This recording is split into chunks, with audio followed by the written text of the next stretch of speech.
Hello and welcome to Pre Academy. This is Prerna Sinha. In today's class, we are going to discuss some more facts and things about William Wordsworth. तो मैंने पहले की classes में William Wordsworth के बारे में introduction दे रखा है, तो जिन्होंने भी मेरी पहली वीडियोस नहीं देखी हैं वो जा करके मेरे YouTube channel that is pre academy में जाके वो देख सकते हैं। एंड आज मैं स्टार्ट करने जा रही हूँ विलियम वर्ड्सवर्थ का दूसरा part. That is, in 1798, William Wordsworth and Coleridge together published lyrical ballads. तो 1798 में William Wordsworth and ST. Coleridge ने लिरिकल बैलेड्स को एक साथ पब्लिश किया था। None of the writers had the name on the first publication of lyrical ballads, right? तो दोनों में से किन्हीं राइटर का नाम नहीं था जब लिरिकल बैलेड्स का पहला पब्लिकेशन आया था। तो दोनों में से यानी कि William Wordsworth and ST. Coleridge दोनों में से किन्हीं का भी नाम नहीं था लिरिकल बैलेड्स के पहले पब्लिकेशन में, राइट? तो फर्स्ट एडिशन कब आया था लिरिकल बैलेड्स का? तो वो आया था 1798 में। अब हम लोग आते हैं वर्ड्सवर्थ, टिंटन एबे and Coleridge Rhyme of the Ancient Mariner. It starts with mariners and ends with Tintern Abbey. अब क्या है, ये जो लिरिकल बैलेड्स है वो जब बुक स्टार्ट होता है तो पहला उसमें वर्ड्सवर्थ का टिंटर्न एबे रहता है एंड कॉलरिज का rhyme of the ancient mariner रहता है, राइट? बट क्या है कि स्टार्ट वो किससे होता है? तो वो rhyme of the ancient mariner से स्टार्ट होता है वो बुक, एंड एंड कहाँ होता है वो बुक टिंटर्न एबे में एंड होता है, राइट? मतलब ये चीजें हमें याद रखनी है अगर क्वेश्चन में आएगा अगर क्वेश्चन में आएगा कि लिरिकल बैलेड्स कौन से बुक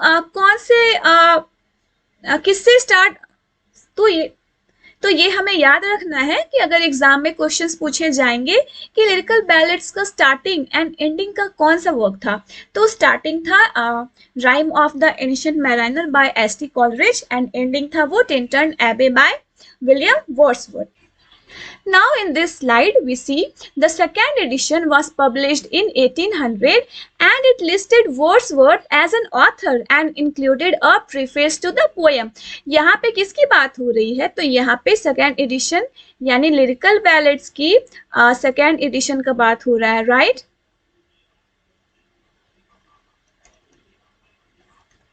यहाँ पे लिरिकल बैलेड्स का सेकेंड एडिशन के बारे में बात हो रहा है। That is the second edition was published in 1800 and it listed Wordsworth as an author and included a preface to the poem, right? And याद रखिएगा इन 1800 में जब इसका सेकेंड एडिशन आया था तो उस एडिशन में वो प्रीफेस ऐड हुआ था, इस पोएम में प्रीफेस ऐड हुआ था, याद रखिएगा। सेकेंड एडिशन, ये फैक्ट्स मैं इसको राउंड कर देती हूँ, राइट? मैं इसे मार्क कर देती हूँ। दैट इज सेकेंड एडिशन कब आया था? 1800 में आया था। एंड सिंपल आप लोग ना सिंपली इसे लिख सकते हैं। And second edition 1800 lyrical ballads and it included a preface, right? मैं यहाँ पे इंक्लूडेड में भी अंडरलाइन कर लेती हूँ, आप लोग सिंपली ये आप अपने कॉपी पे लिख सकते हैं, राइट? अब आते हैं वर्ड्सवर्थ के बारे में। He wrote number of famous poems including the Lucy poem. It is a collection of 5 poems which are, तो वर्ड्सवर्थ जो है ना उन्होंने बहुत सारे पोएम लिखे हैं, राइट? मैंने प्रीवियस क्लास में बताया है कि वर्ड्सवर्थ गॉड में बिलीव करते थे एंड वो साइंटिफिक चीजों को अपने पोएम में ऐड नहीं करते थे। इनफैक्ट वो imagination, inspiration and deep thoughts को अपने पोएम में ऐड करते थे। एंड उन्होंने एक बहुत फेमस पोएम लिखी है, that is the Lucy poem. It is a collection of 5 poems which are, Lucy poem में 5 पोएम्स है, राइट? तो ल्यूसी पोएम में 5 पोएम्स है। पोएम्स का नाम क्या क्या है?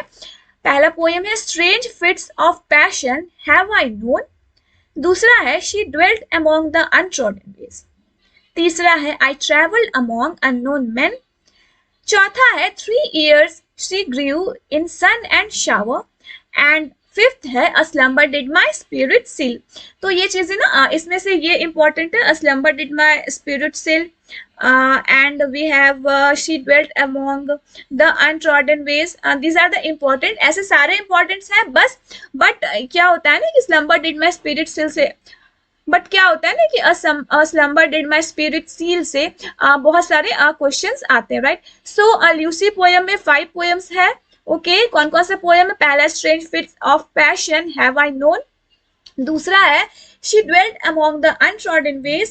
तीसरा है आई traveled among unknown men। चौथा है 3 years she grew in sun and shower। And fifth है a slumber did my spirit still, right। now coming to the next slide। तो इस स्लाइड में यहाँ पे जो ही है वो ही कौन है? वो वर्ड्सवर्थ है। इस स्लाइड में ही वर्ड्सवर्थ है। Wordsworth planned to write a larger philosophical poem called the Recluse, right? So he wrote poems to Coleridge to make an appendix of the Recluse. He has also written a shorter work, line written above Tintern Abbey, right? ये सारे word से आप लोग familiar होंगे ही। तो the lines written above Tintern Abbey उन्होंने लिखा है, एंड वो क्या है? उनका एक लार्जर फिलोसॉफिकल पोएम था, दैट इज द रिकल्यूज। उन्होंने क्या किया था? तो उस पोएम में वो क्या किया था? अपेंडिक्स बनाया था poem to Coleridge. He just wrote poem to Coleridge to make an appendix of the Recluse, right? And he has also written a shorter work, that is line written above Tintern Abbey. Now coming to the next slide. In 1807, Wordsworth published poems in 2 volumes, including Ode, that is Intimation of Immortality from Recollections of Early Childhood. In 1814, Wordsworth published The Excursion as the second of 3 parts of the Recluse, and even though he had not completed the first and the third part ever in his life. तो मैं ना कुछ prelude के बारे में बताती हूँ आपको। प्रिल्यूड जो था ना, जब प्रिल्यूड का जब लास्ट पार्ट आया था 1850 में, तो वर्ड्सवर्थ के डेथ के 3 months के बाद आया था प्रिल्यूड का वो पार्ट, एंड जो उनकी वाइफ थी मैरी हस्टिंसन, उन्होंने पब्लिश करवाया था उनका ये वर्क प्रिल्यूड 1850 में। तो जब 1807 का मैं बात यहाँ पे बता रही हूँ कि वर्ड्सवर्थ ने क्या किया था, he just published poems in 2 volumes, right. 2 volumes में उन्होंने पोएम्स पब्लिश किया था। पहला क्या था? ओड था, odd Intimation of Immortality from Recollections of Early Childhood.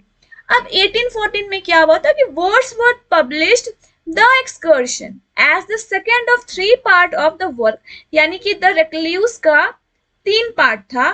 उसमें क्या था कि एक्सकर्शन को उन्होंने पब्लिश किया था, बट उन्होंने क्या किया था? उन्होंने 3rd and 1st पार्ट को कंप्लीट ही नहीं किया था, बट उन्होंने 2nd पार्ट को कंप्लीट किया था, जिसका क्या नाम था? जिसका नाम था the excursion, right. Now coming to the next slide. He wrote a poetic prospectus to the recluse. उन्होंने क्या किया था कि he just wrote a poetic prospectus to the Recluse, right? Wordsworth is also called Giant of English Poetry by J.C. Ransom. So who has given this name? That is the Giant of English Poetry to Wordsworth. That is, you have to remember the name J.C. Ransom. You have to remember J.C. Ransom. He just called Giant of English Poetry to Wordsworth, right? And Wordsworth जो है ना, he just wrote 523 sonnets, and his sonnets are so famous, right? Wordsworth is one among the famous romantic poets, and he just wrote 523 sonnets in his whole life. Okay, अब क्या आते हैं next part में? Browning and Hazlett called Wordsworth a lost leader.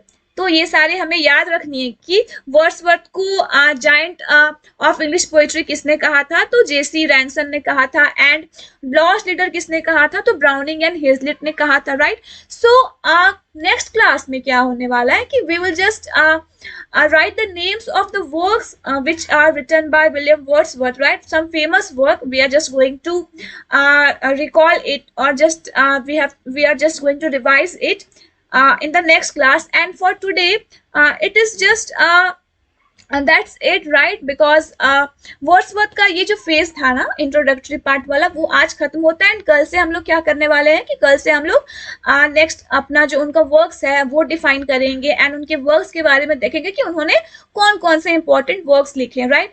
And I think ये वाला class में आप लोगों को एक वर्ड्सवर्थ के बारे में प्रॉपर नॉलेज मिल गई होगी। एंड जिन्होंने अभी तक मेरे पहले वीडियोस नहीं देखे हैं, that is romanticism and Wordsworth के बारे में और सारे वीडियोस, तो वो मेरे चैनल जो कि है ट्री एकेडमी, उस पे जा करके वो वीडियोस को देख सकते हैं।